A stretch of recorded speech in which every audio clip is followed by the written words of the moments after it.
Welcome to my new series called Would You Survive, which is a series inspired by Dead Meat, How to Beat and Nerd Explains. In this series we look at horror movies and see if you can survive them. In today's video we are looking at Final Destination, and there is a total of 6 Final Destination movies, with Final Destination Bloodlines being in cinemas now. Over the next couple of weeks we will be looking at each Final Destination movie, so make sure to subscribe so you don't miss them. But now let's talk about the movie.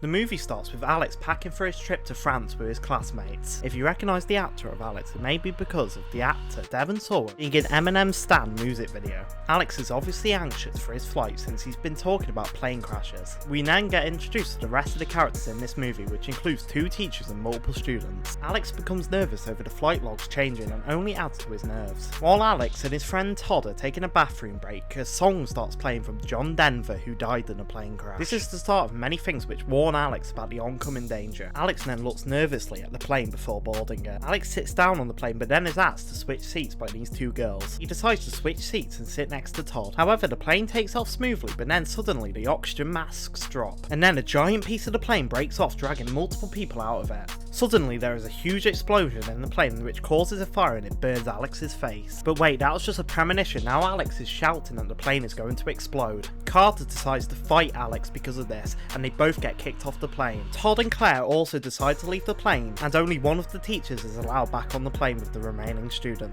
And now everyone is annoyed at Alex since they can't get back on the plane. Okay, so let's be honest, it'll just seem like you're scared of flying. So you need to find a way to get everyone off this plane without telling them about your vision, because otherwise you might look suspicious if the plane actually explodes. However, Alex decides to explain his vision and Carter gets annoyed at Alex and causes another fight. But what they don't see is the plane explodes and the windows shattering behind them. Now everyone is truly confused and scared of Alex. After the crash, the detectives decide to ask a few questions, since they are suspicious over the whole crash. They question Alex about his vision and they clearly do not believe him. We jump to the funeral where a bunch of students were killed in the crash, and you can tell that a lot of people are suspicious of Alex in the crash. Even the teacher is scared of Alex. The only person who isn't suspicious of Alex is Claire. We jump to Todd shaving, but he doesn't see the leaking pipe which causes him to slip over, get a wire trapped around his neck which causes his death. Then the water cleans itself up. What? Okay, now this death has happened, everyone needs to be careful and try not to put themselves into any danger. Alex decides to check on Todd but realises what has happened. Todd's dad blames Alex for his death, and the detectives are at the scene watching Alex suspiciously. Alex gives Claire a visit to talk about his premonition and also to talk about Todd's death. Claire claims to have felt the same way as Alex while on the plane but without seeing the visions. Now we know Claire felt the same way but without having the visions. Claire needs to immediately share this information with the rest of the survivors so they believe Alex. They decide to visit Todd's body and come across the one and only Tony Todd. Tony Todd then talks about how you cannot beat Death's design and escape death. He claims that Death is chasing every single survivor from that plane crash. Alex and Claire talk about Death's design, but then Alex sees a bus in a glass window, but wait, it's actually not there.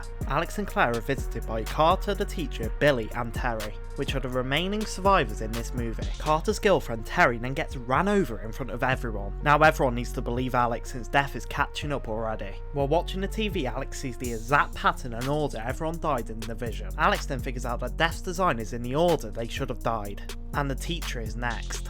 Alex needs to share this information with everyone as soon as possible so they believe him. We jump to the teacher making herself a warm drink, but she then decides she's not having that drink and chucks it across the room for some reason. I'm sure there would have been an easier way than that, but she decides to pour herself a nice cold drink. But little does she realise the mug is cracking due to the change in temperature. This causes the mug to leak, and it causes it to leak all over the computer and causes it to smoke, so the computer explodes and glass gets caught in her neck. But what she doesn't realise is the trail her drink has left, and this catches fire. The explosion of fire causes her to fall over, and in an attempt to get up she grabs onto a cloth, but then a bunch of knives fall over onto her and one lands straight into her chest. Then Alex decides to make himself look even more guilty by pulling it out. Now we are left with the last 4 survivors: Carter, Billy, Alex and Claire. For some reason, Carter decides to drive way too fast considering the fact that Death is chasing them. And then Carter decides to park in the middle of train tracks while the train is coming. While everyone but Carter gets out the car, Carter gets stuck and is helped in the very last second to escape. But Carter was next on Death's list, so what happens now? Oh, there's a giant piece of metal on the tracks? Oh, that's what happens now. Goodbye, Billy, I guess.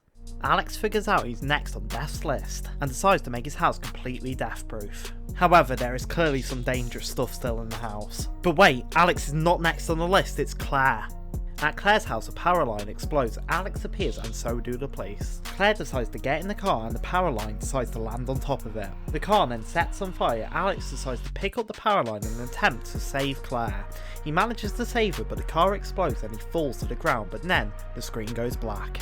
And we jump to Carter, Claire and Alex sat down together in Paris, thinking they have avoided death, but wait, a bus causes a sign to swing down and almost hit Alex. But then it swings down again and hits Carter. What a great ending to this movie. But do you still think you can survive Final Destination? Let me know in the comments, and in the next couple of days we'll be looking at Final Destination 2. Thank you for watching, and if you have enjoyed this video, make sure to click the video on the screen now and make sure to subscribe if you haven't already.